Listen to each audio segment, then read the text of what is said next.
There's no feeling more intense than starting over. If you deleted your homework the day before it was due, as I have, or if you left your wallet at home and you have to go back after spending an hour in the commute.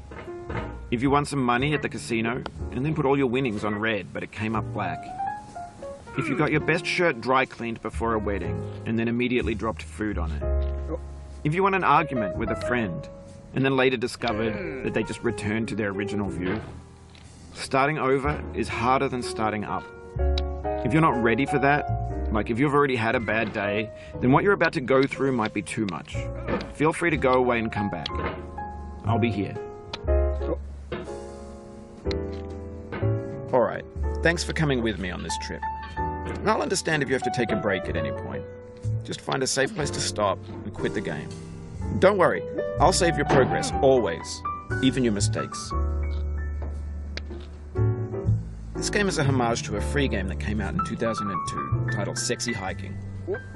The author of that game was Jazuo, a mysterious Czech designer who was known at the time as the father of B games.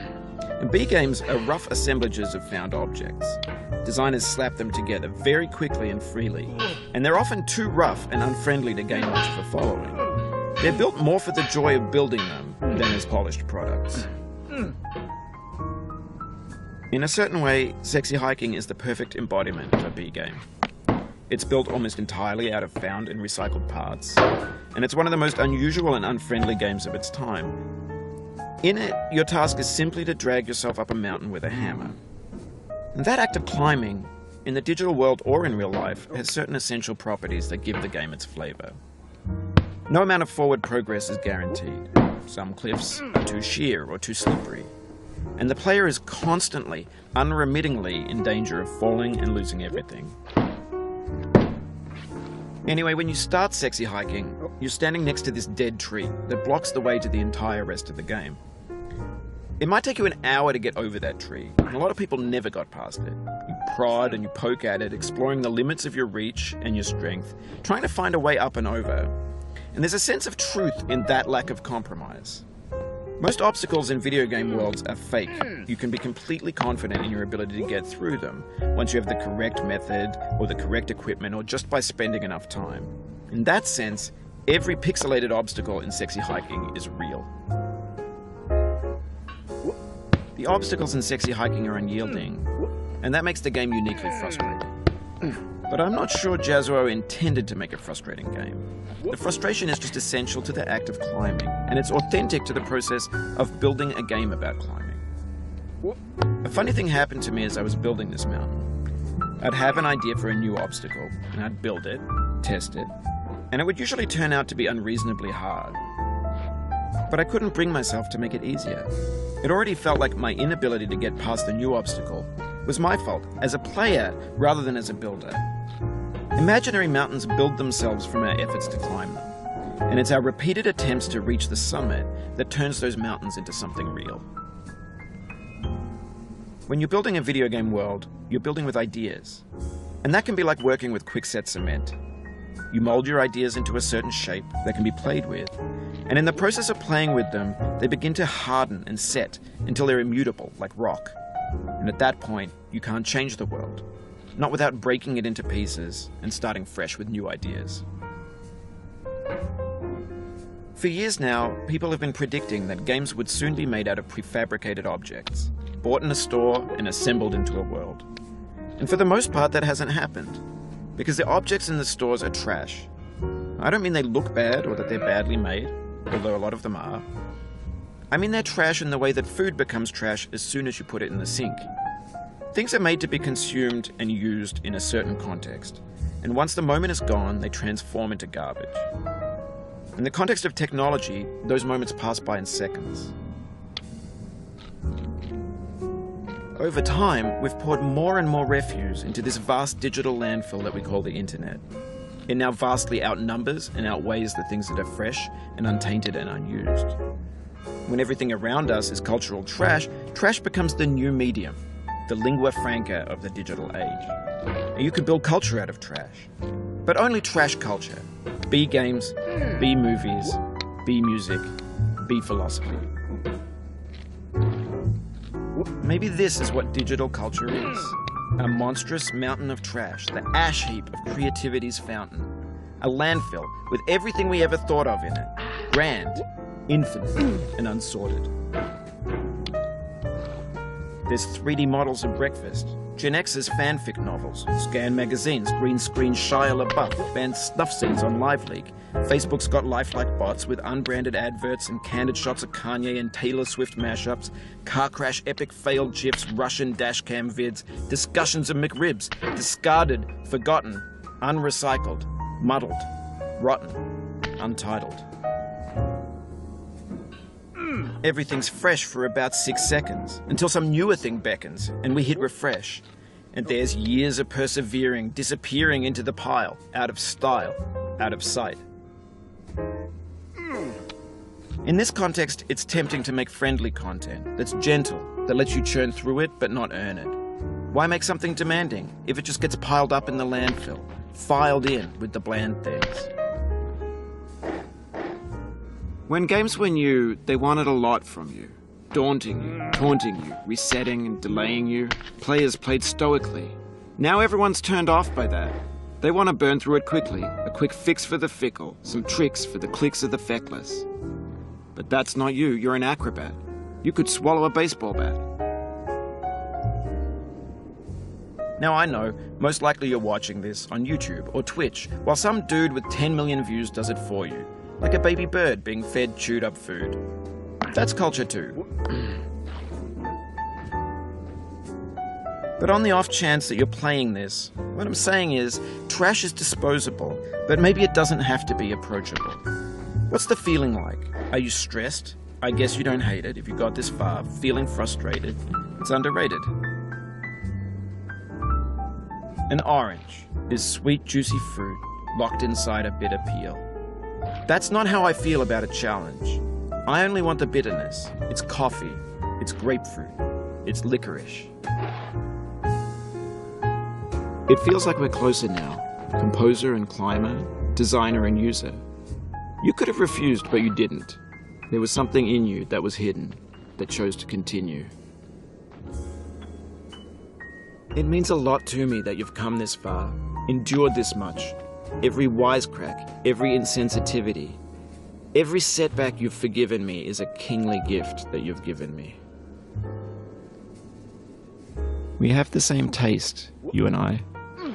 It's not ambition, it's ambition's opposite. An obdurate mission to taste defeat. You'll feel bad if you win, so I put this snake in for you.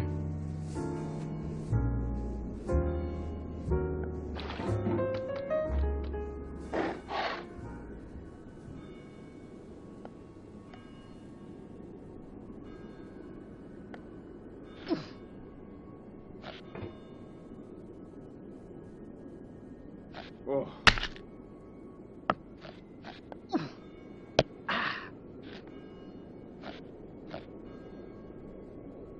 Oh.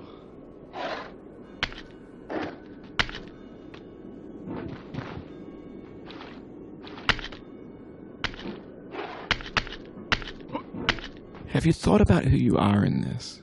Are you the man in the pot, Diogenes? Are you his hand? Are you the top of his hammer? I think not. Where your hand moves, the hammer may not follow, nor the man, nor the man's hand. In this you're his will, his intent, the embodied resolve in his uphill ascent.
Now, you've conquered the ice cliff, the platforms, the church, and the rectory, the living room and the factory, the playground, the construction site, the granite rocks, and the lakeside.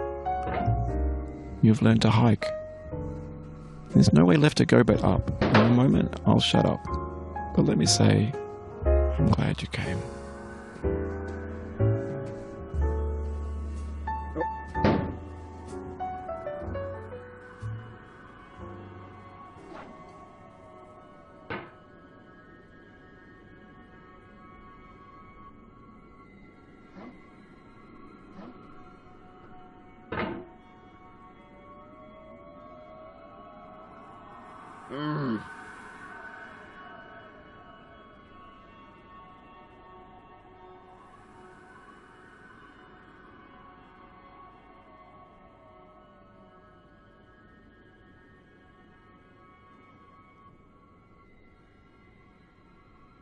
I dedicate this game to you, the one who came this far. I give it to you with all my love. No.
I'm going down the road feeling bad. Lord, I'm going down the road feeling bad. I'm going down this road feeling bad. And I ain't gonna be treated this away. I'm going where the chill wind never blows. Lord, I'm going where that chill wind never blows. I'm going where that chill wind never blows, and I ain't gonna be treated this away.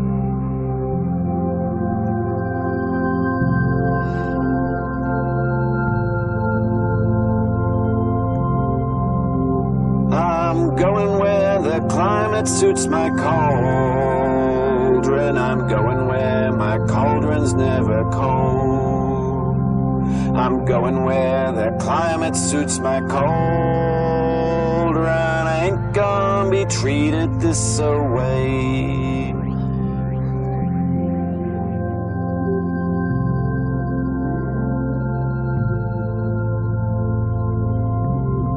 I'm going down this road feeling bad. Lord, I'm going down this road feeling bad. I'm going down this road feeling bad, and I ain't gonna be treated this away.